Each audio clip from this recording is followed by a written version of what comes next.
자, 그럼 오늘은 교과서 17쪽에 나와 있는 교통수단에 따른 여행의 장단점에 대해서 먼저 확인하고 다음 뒤쪽으로 넘어가도록 하겠습니다.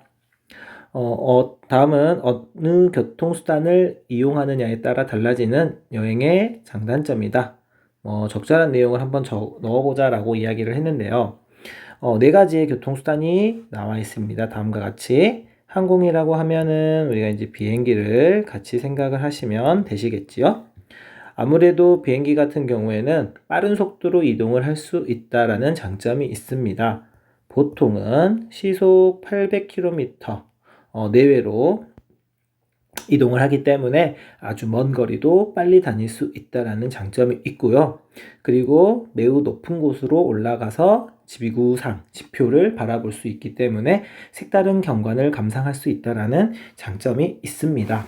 하지만 단점이 매우 많은 교통수단이기도 한데요. 우선 단점을 첫 번째로 이야기를 해보자면 우선 전반적으로 비용이 높다라는 측면이 있습니다. 예를 들어서 유럽으로 간다. 그러면 기본적으로 100만 원 이상의 항공료가 들어갈 수 있다라는 부분. 그 다음 두 번째 단점으로는 이렇게 설명을 할 수가 있는데요. 문전 연결성이 낮다. 문전 연결성이라고 하는 건 도어 to 도어, 문 앞에서부터 문 앞까지 연결해주는 정도를 이야기를 하는데, 일반적으로 공항이라는 곳은 혹은 비행기라는 것은 우리 집 바로 앞에 있지는 않잖아요. 만약에 여러분 집 앞에 비행기가 왔다 라면 그거는 큰 사고가 났다라는 내용이 될 수 있죠. 그래서 문전 연결성이 낮다라는 측면이 있고요. 그 다음 세 번째 단점으로는 접근성이, 이 측면은 뭐 높을 수도 있고 낮을 수도 있는데 이거는 이런 식으로 설명을 할게요. 노선이 있느냐 없느냐에 따라서 접근성의 차이가 생길 수밖에 없습니다. 우리 광주공항에서 제주도로 가는 비행기 표는 있습니다. 비행기는 노선은 있습니다. 그럼 광주와 제주의 접근성은 그래도 괜찮지만 광주에서 대구로 가는 비행기 노선이 없다. 그러면 광주에서 대구와의 접근성은 상대적으로 낮다. 그래서 접근성이 널리 보장되지 않는다라는 측면이 있겠고요. 네 번째 단점은 사고가 발생했을 경우 매우 위험하다라는 단점이 있습니다. 일반적으로 항공기 사고가 발생하게 될 경우에는 거의 대부분 사망에 이른다라는 문제들이 있고요. 다섯 번째 단점으로는 기상 조건의 제약입니다. 이에 따라서 정시성이 낮다. 이 내용이 나오는데요. 기상 조건 중에서도 특히 바람의 영향을 많이 받고요. 그래서 제때에 이착륙하기가 어렵다. 그러니까 정시성은 정해진 시간을 얼마나 지키는지를 이야기를 하는데, 정해진 시간에 출발을 하고 정해진 시간에 도착을 못하는 경우가 의외로 많다라는 거죠.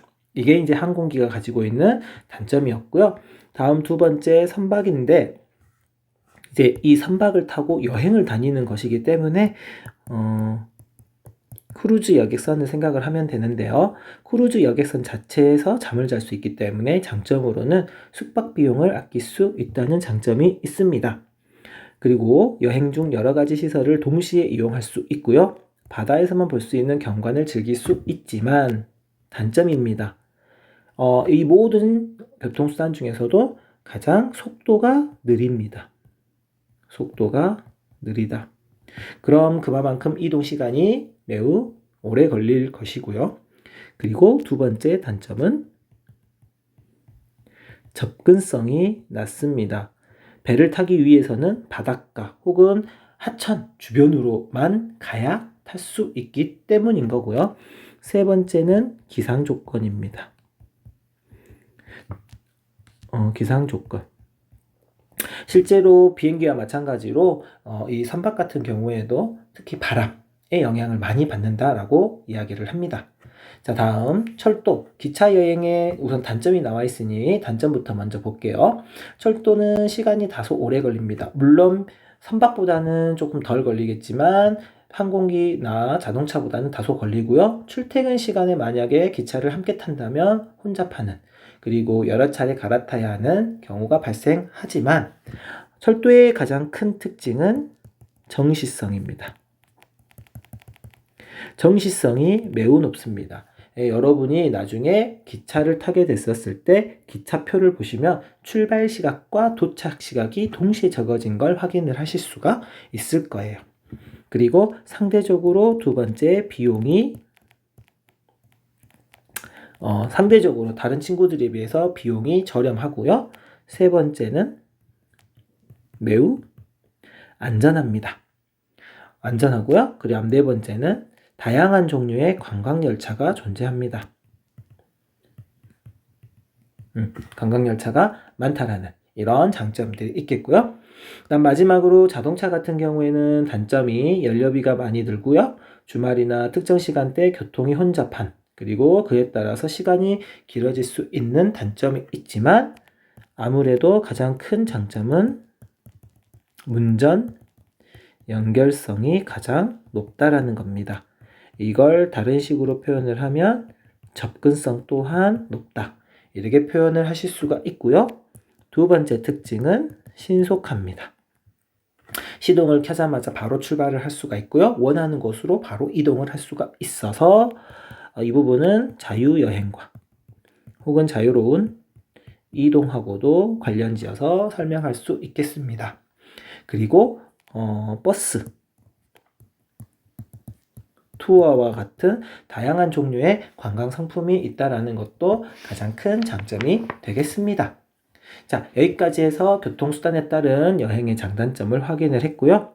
여러분 18쪽 그리고 19쪽에 보면은 다양한 내용이 나와 있는데 위에 보시면 이렇게 제목은 적어져 있어요. 교통수단의 발달과 여행의 변화 과정인데, 자, 이 부분도 체크 잘 해놓고 두 가지 측면으로 여러분은 이 부분을 확인을 하시면 됩니다. 첫 번째는 각종 교통수단 별 특징을 잘 봐주시고요. 두 번째는 연대별 여행의 변화 과정을 시기순으로, 시기별로 잘 기억을 구분을 해주시면 되시겠습니다. 자, 18쪽, 19쪽은요, 각종 교통수단별 특징. 자, 교통수단별로 도보, 마차, 열기구, 여객선, 철도, 여객기, 자동차, 크루즈, 그리고 미래교통수단까지 각 교통수단별 특징을 확인을 하는 것, 그리고 고대, 1500, 1800, 1900, 2000 다양한 시대별로 나타나는 여행의 변화 과정, 이 두 가지를 여기 18쪽, 19쪽에서 여러분이 확인을 하시면 되시겠습니다. 이어서 바로 여러분 교과서 20쪽에 나와 있는 교통수단과 여행의 관계에 대해서 확인을 하겠습니다. 자, 내용을 보시면 오늘날 여행에서 교통수단은 단순히 이동수단만을 의미하지는 않는다. 교통수단 자체가 하나의 여행이 될 수도 있기 때문입니다. 예를 들어 카약, 카누, 여객선 등은 과거에는 중요한 이동수단이었지만 지금은 하나의 체험 여행의 수단으로 자리 잡고 있습니다. 어떤 교통수단을 이용하는가에 따라 여행의 방법과 내용이 달라질 수 있습니다. 해서 우리 책에는 열기구, 크루즈, 기차, 그리고 도보 네 가지의 교통수단과 여행을 가지고 이야기를 하고 있고요. 여러분이 이번 시간에는 이 교과서의 내용을 가지고 이야기를 하고요. 다음에 여러분 등교하게 되면은 선생님이 수업 시간에 관련된 영상은 한번 보여드리겠습니다. 우선 첫 번째, 열기구를 통한 색다른 여행입니다. 자, 열기구입니다. 열기구. 내용을 보시면요.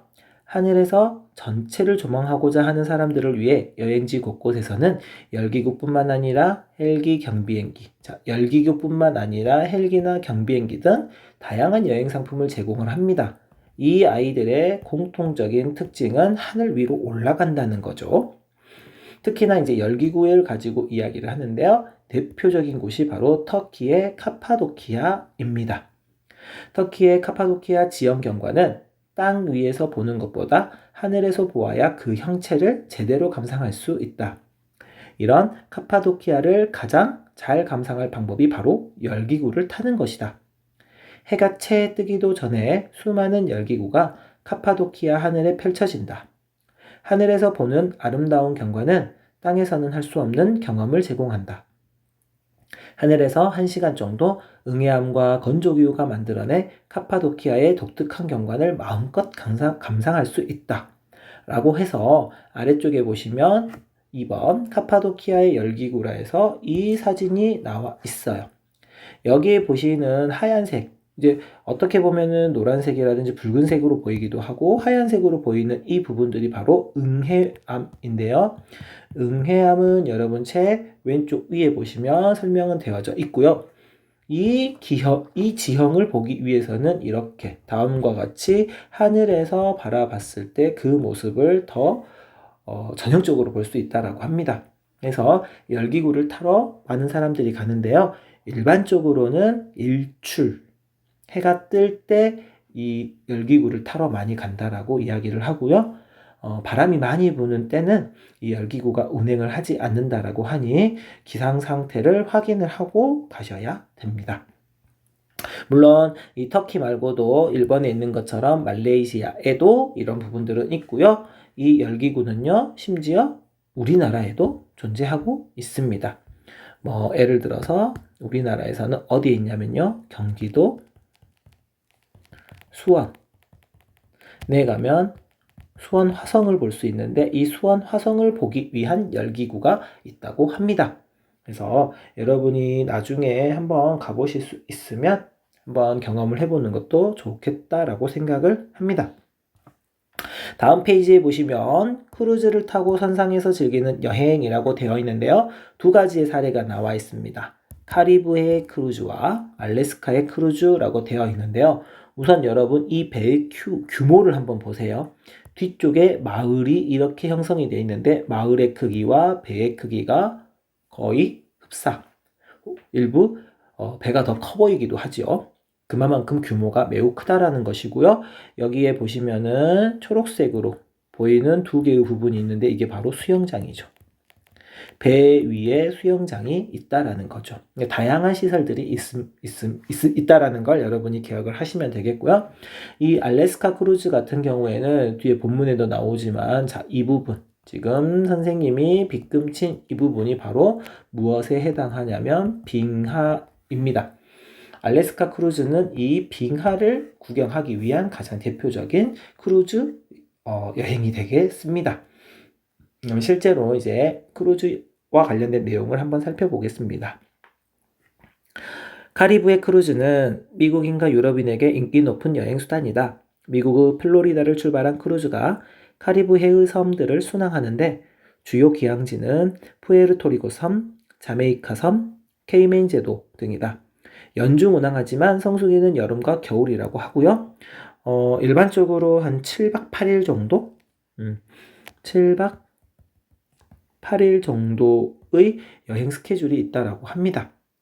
중간에 낮에는 그 지역에 내려서 잠시 잠깐 둘러보고요. 밤이 되면 다시 배를 타고 이동을 하면서 선실 내에 여러 가지 그 시설들을 이용할 수 있는 이런 여행이 바로 크루즈 여행이 되겠고요. 카리브해 크루즈. 다음 알래스카의 크루즈는 여름에 가장 인기가 있는데 수많은 산과 호수에서 여름철 빙하를 즐길 수 있다.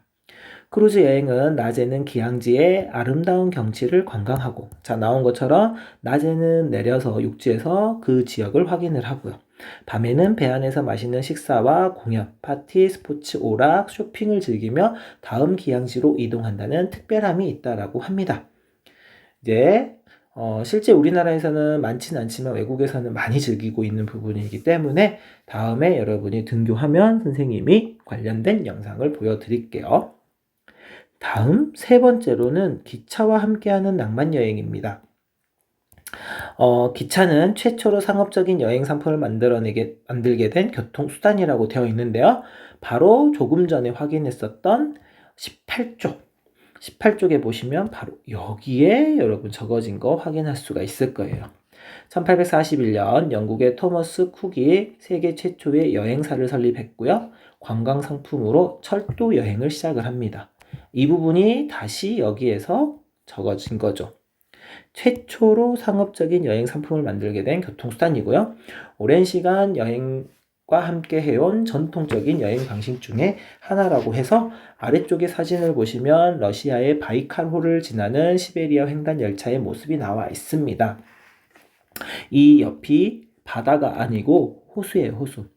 세계에서 가장 큰 호수라고도 이야기하는 바이칼호가 옆에 있고요.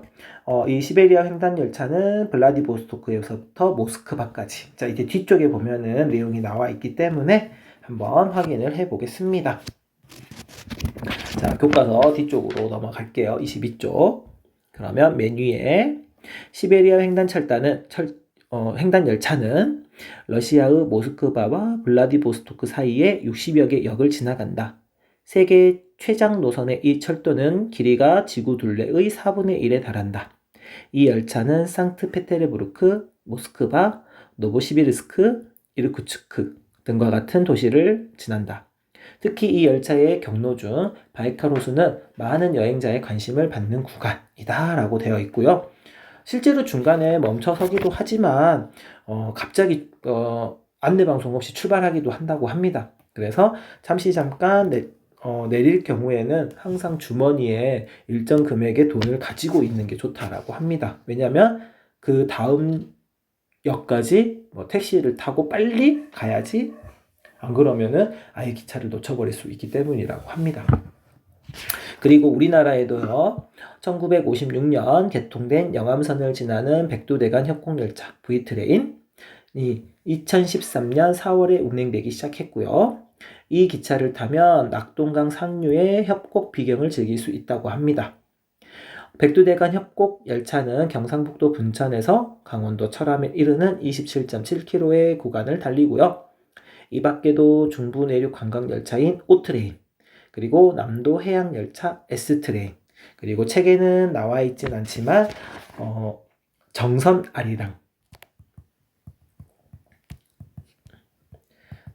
아리랑 열차라고 해서 A트레인도 존재하고 있습니다. 그래서 다양한 열차, 기차 상품들이 있다라는 걸 여러분이 알아주셨으면 합니다. 그리고 이제 우리 교과서에서 마지막으로 이야기를 하고 있는 교통수단에 따른 교통수단과 여행에서는 바로 도보여행, 나를 찾아 떠나가는 걷기여행, 즉 도보여행을 이야기를 하고 있는데요. 도보여행의 가장 유명한 친구는 바로 산티아고 순례길입니다. 아래쪽에 보시면 이 지도상에서 산티아고 순례길을 간단하게 이야기를 하고 있고요. 여기 생장피드포르에서부터 중간에 로그로뇨, 그리고 레온, 그리고 마지막 산티아고 데 콤포스텔라까지 이어지는 약 800km의 길이고요. 여기 이제 내용을 본격적으로 보시면 에스파냐 산티아고 순례길은 걷기 여행의 진수이다. 산티아고는 예수의 12제자 중 한 명인 야고보를 에스파냐 말로 부르는 이름이다. 야고보는 예수의 12제자 중 첫 번째 순교자로 그가 예루살렘에서 순교하고 산티아고에 묻힌 후 이곳은 크리스트교의 성지로 인정을 받게 되었다. 그 후 많은 사람들이 이곳을 찾기 위해 중세 때부터 순례길을 걸었고 그 길이 오늘날의 산티아고 순례길이 되었다. 다양한 경로가 있으나 가장 인기 있는 길은 카미노 데 프란세스이다. 프랑스 남쪽 생장피드포르 마을에서 피레네 산맥을 넘어 산티아고 데 콤포스텔라 대성당으로 이어지는 약 800km의 길이다. 현재는 전 세계에서 도보 여행을 즐기는 사람들이 많이 찾아오며 완주하는 데 걸리는 기간은 보통 한 달이다. 산티아고 순례자 사무실에서는 100km 이상 걸은 사람에게 순례자 증명서를 발급해 주고 있다라고 하고요. 우리나라에서는 이런 걷기 여행과 관련한 가장 대표적인 곳이 제주도의 올레길입니다. 우리나라의 제주도 올레길도 걷기 여행에 좋다. 올레길의 명칭은 집에서 거리까지 나가는 작은 길이라는 뜻의 제주 방언 올레에서 따온 것입니다. 처음에는 제주도에 흔한 이 길이 관광지가 될 수 있다고 아무도 생각하지 못했지만 지금은 제주도의 관광 명소가 되었습니다. 2007년 1코스가 개발된 이래 2016년 21코스에 달하는 길이 조성되어 있고요. 길을 따라서 해안과 오름들이 연결되어 있어 여행자들의 눈길을 끈다고 합니다. 올레길을 계기로 지리산의 둘레길 등 우리나라 곳곳에 걷기 길이 많이 만들어지고 있고요. 여러분 책 옆에 보시는 이 길은 아름다운 해안과 송악산을 지나는 10코스 길이라고 되어 있는데 실제 선생님도 이 10코스를 한번 가봤거든요. 정말 해안을 따라서 가는 길과 그리고 일제강점기 때의 역사적인 지역을 볼 수 있는 다양한 경험을 할 수 있는 좋은 코스라고 생각을 합니다. 여러분도 한 번은 이런 곳으로 다녀봤으면 좋겠고요. 참고로 이 올레길 같은 경우에는 이제 언론인으로 알려진 서명숙 씨가 에스파냐의 산티아고 순례길에서 영감을 받아서 이 올레길을 시작을 했다라고 합니다. 예전에는 이 지역에서 사는 사람들, 제주도 사람들만 이동을 이렇게 다녔다라면 이제는 외부 사람들이 많이 다니는 길이라고 해가지고 여러분도 한 번은 경험을 해봤으면 좋을 것 같아요. 나중에 대학생이 된다면 꼭 한번 시도해 봤으면 좋겠습니다. 아래쪽에 보시면 여행과 교통수단이라고 되어 있는데 이거는 한번 읽어보고 관련한 내용들을 여러분이 추천을 해보면 좋을 것 같아요. 그래서 오늘은 조금 빠르긴 하지만 여기까지 수업을 했고요. 다음 시간, 이 시간 끝나면 바로 다시 한 번 더 선생님이 중요한 부분은 화상에서 다시 한 번 더 이야기를 해드리겠습니다. 그럼 여기까지 해서 수업 마치겠습니다.